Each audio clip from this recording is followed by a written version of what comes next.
పోలవరం మండలం కొత్తపట్టిసీమలో నిర్వహించిన అన్నదాత సుఖీభావ కార్యక్రమంలో స్థానిక శాసనసభ్యులు చిర్రి బాలరాజుతో కలిసి పాల్గొన్న పోలవరం నియోజకవర్గం తెలుగుదేశం పార్టీ ఇన్ఛార్జ్ మరియు ఆంధ్రప్రదేశ్ రాష్ట్ర ట్రైకర్ చైర్మన్ బొరగం శ్రీనివాసులు మాట్లాడుతూ రైతే రాజుగా భావించే ముఖ్యమంత్రి చంద్రబాబు నాయుడు రైతులను ఆదుకునేందుకు అన్ని విధాల చర్యలు తీసుకుంటున్నట్లు తెలియజేశారు. రానున్న పంట సీజన్ దృష్టిలో ఉంచుకుని నీటి కొరత తలెత్తకుండా అన్ని చర్యలు తీసుకుంటున్నట్లు తెలియజేశారు. అదే మాదిరిగా రానున్నది వేసవకాలం కావడంతో నియోజకవర్గంలోని మంచినీటి ఎద్దడి తలెత్తకుండా పశువులకు నీరు అందించేందుకు అన్ని చర్యలు తీసుకుంటున్నట్లు తెలిపారు.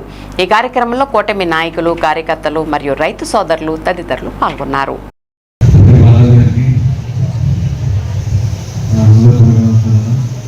అలాగే గ్రామ సర్పంచ్ గారికి మరియు మీరు నడిచిన ఇతర పెద్దలందరికీ నా హృదయపూర్వక నమస్కారాలు తెలియజేస్తాను.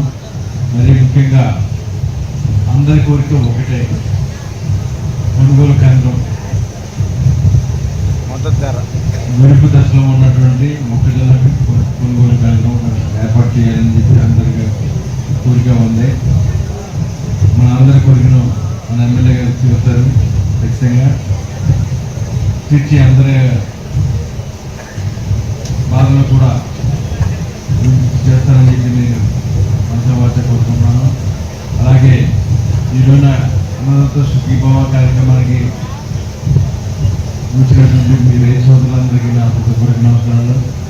మరీ ముఖ్యంగా ఈ అన్నదాత సుఖీభావ కార్యక్రమంలో భాగంగా మన రాష్ట్ర ప్రభుత్వం మూడో విడతగా వేయడం జరిగింది.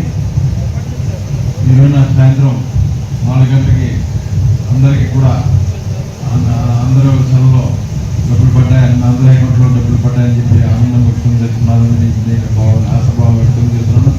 మరి ముఖ్యంగా ఇప్పుడు తెలియజెప్పినటువంటి తెలుగు సీన్ అయితేనేమి, మన వైస్ ఎంపీ మన తెలంగాణ అయితేనేమి, అలాగే మనకి